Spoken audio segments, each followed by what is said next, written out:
So for this one, there's going to need a bit of context. That's because today I'm covering a game that loosely adapts the first major story arc of a somewhat obscure Shonen Jump series. Authored by Yoshio Sawai, Bobobo-bo Bo-bobo ran in Shonen Jump from 2001 to 2005, and later receiving a sequel series, Shinsetsu Bobobo, which ran from late 2005 into 2007. Essentially a loving parody of shonen action fighting series like Dragon Ball, Fist of the North Star, and many, many more, it's a very Japanese series with an aggressively Japanese sense of humor.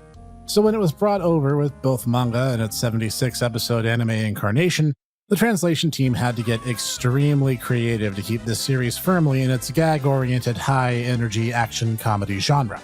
So even though this game is Japanese and no translation effort of it exists to my knowledge, I'm going to use mostly names and gag references that hail from the dubbed version of the anime, on account I'm more familiar with those names and terms. So my weeb cred good and ruined, let's take a closer look at Bobobo, 9 Gag Warriors Fusion. Or something like that, I really can't find a consistent translation of the title.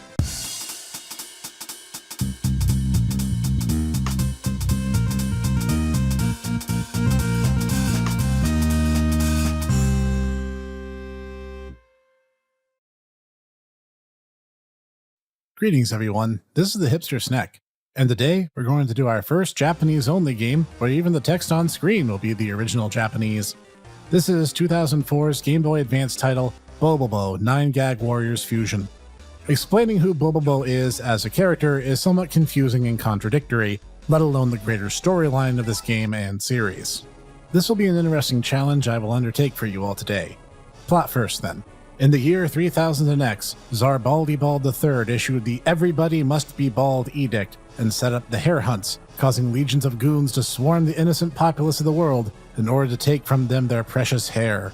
None so persecuted as those of the Hare Kingdom, children of the King Nose Hair, among their number being Bobobo-bo Bo-bobo, the self-proclaimed guardian of everyone's hair and master of one of the Hare Kingdom's secret martial arts, the Super Fist of the Nose Hair. He is a giant of a man with a golden yellow afro and shoulders too massive to not comment on. Some random trivia about Bobobo include: his soul is shaped like a loaf of bread, he has the skeleton of a T-Rex, his greatest fear is playing basketball with kangaroos, and his birthday is April 1st. Everything I just said is both canon and also kind of not. Welcome to Bobobo, enjoy the ride from here. Graphically, the game adapts the look of the anime astoundingly well, really using that GBA hardware to its advantage. The characters are all detailed and have lots of sprites in their animations. Really smooth stuff, and it brings to life the original artwork, particularly when a character is mugging, usually Beauty's reactions to the bizarre situations as they unfold.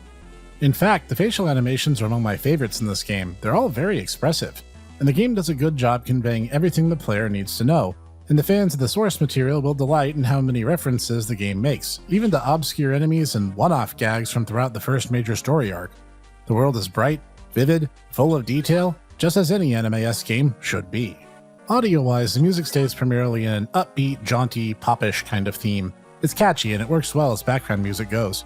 The sound effects are equally on point, nothing really major I feel the need to highlight. Interestingly enough, the game also contains a couple voice clips from the Japanese voice cast, in some select places.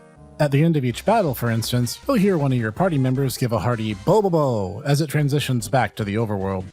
Each character will also have a small handful of clips used throughout, though the one you'll probably notice is Beauty's "eh" sound that every anime character ever has done at one point or another. You know the one. Anyways, the 9 Gag Warriors of the title encompasses the playable characters you'll be meeting throughout the game.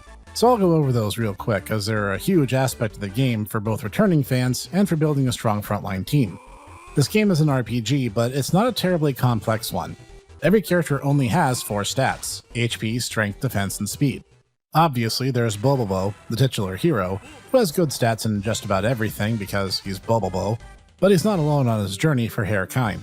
First, he meets Beauty, named after the film American Beauty, no, seriously, who acts as a support character whose hearty cheers can restore health to characters randomly instead of executing her normal attack. The game actually seems to have a good sense of when she should do this, so I don't find that mechanic particularly unwelcome despite its random nature. Then there's Don Patch, a living pop-rock diva who fancies himself the main character, and Belle of the Ball, who acts as a secondary attack character and resident sociopath. His specials focus on damaging multiple targets. Then there's Gasser, hailing from Poo Poo City, who is a glass cannon kind of character with high risk, high reward special attacks. He also has the most powerful single target ability in the game, but since it works like the world's most unforgiving game of roulette, it's really only something to bust out in the super dire situations. Then there's Jelly Jiggler, a living human-shaped block of lychee-flavored jelly who uses the super fist of the Wobble Wobble as befitting living jelly. He has very bad luck in canon, and mechanically functions as a sort of support with good HP growths. More on that in a sec. Then there's Soften, a man with a swirly head of soft-serve ice cream, and the only sensible member of the team. He has very high attack, and his ability is one of the more laborious puns in the series. In the Japanese, his fist is the Fist of the God of Babylon, which eventually became Fist of Goddess Blabzalot. Blabzalot, as in babble on or babbles on or to talk incessantly. When this joke first hit me, I physically cringed a bit. And next is Dengaku Man, a little white snowman person thing. For cultural reference, Dengaku is fried tofu dipped in miso, often served on a stick. Honestly, I never use him. By the time you get him, I had way too many excellent choices to pick from already. Ditto for Hatenko, who uses the Fist of the Key, that can apparently slow down people by locking them into place. And lastly, Torpedo Girl, who, if she has a downside, I sure as heck can't find it, being one of the most powerful characters in the game. With your team assembled of overpowered weirdos, it's time to break it down a little. As said, this RPG is not terribly complex, as in battle you'll only have 4 options: attack, item, run, and hachike. Now, what the heck did I just say? Well, you might notice that every character has an H and A bar, H being for health, A being for action, meaning when filled it's their turn and you can rotate between active turns by tapping the B button if you feel so inclined. But they share a particular bar, labeled hajike, which comes from the word meaning to burst out, or for the sake of this series, to wig out or go crazy. And every character has 3 levels of hajike, or wig-in abilities, each with its own mechanical effects, which expands the bar in order to have a huge effect on the field. Also, an amusing and useful mechanic, if a character is under enemy attack, you can tap the button in order to perform a unique take on the idea of a timed block, where your character, in order to shield themselves, will utilize their teammates as shields to protect themselves behind others. I know this sounds psychotic, and it kind of is, but it's part and parcel of the series, and it's hugely helpful when you have meat shields like Jelly Jiggler, instead of allowing your healer, Beauty, to bite the bullet at a bad time. Battles in this game start off very easy, giving the player a lot of slack, but don't let this fool you. As the game ramps up over time, you'll need to power up accordingly, especially in the mid and late games. However, the game has its mercies, including the ability to dash when out of battle, and if you run into enemies equal to or weaker than you in power, you can just carelessly shove them off the map and not deal with them.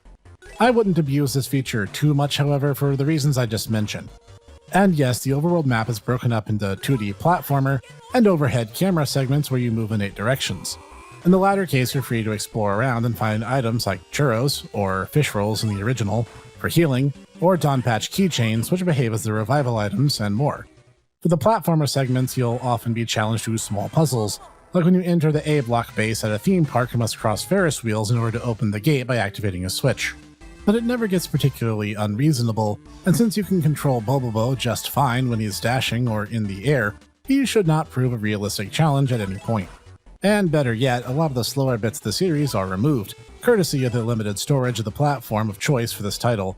So early moments like Bobobo storming the lettered blocks of the Hare Hunt troop moves at a much more brisk pace and should also prove a lot less frustrating as a result. And every now and then the game has random minigames and I can't do any of them. I can come close in some cases, but I still somehow manage to lose them all. But the game doesn't even hold that against you, and generally it will allow you to proceed apace even if you lose, provided you at least try. It's all shockingly intuitive, really. Were I to issue complaint, I can't read it, so that sucks. Also, this game has a fusion system, but you'd be forgiven for not being aware of that. I don't know where it is or how it works, but I've seen the sprite rips, so I know they're there, somewhere. If anyone has any idea how you do this, let me know in the comments. I'd love to know. But I love this game. I love Bobobo. This series is amazing and deserves way more love than it gets. It's one of the strangest but most nuanced Shonen Jump series ever put to print. And the fact that Bobobo isn't in Jump Force is a load of pop rocks, and everyone needs to know it. This game is simple on its face, but shockingly deep at times. The story is goofy and over-the-moon insane, and I love every single nose-hair whipping moment of it. Plus, it's just fun to say. Say what? Bobobo. What say what? Bobobo. Get up, stand up, this review needs to be snacked. This has been the Wiggin Snack, bringing to you today another bit of underloved obscure gaming. If you liked today's episode, hit the like button so I know. Leave a comment down below on if you knew about Bobobo before today, or maybe if I introduced you to this wacky world. And for more like this each week, including the Tomodachi Bros Review podcast, now here on this channel, be sure to hit the subscribe and bell icon so you never miss a one. Every week there's more obscure reviews, indie excellence, and more, so join me here, and I will see you there.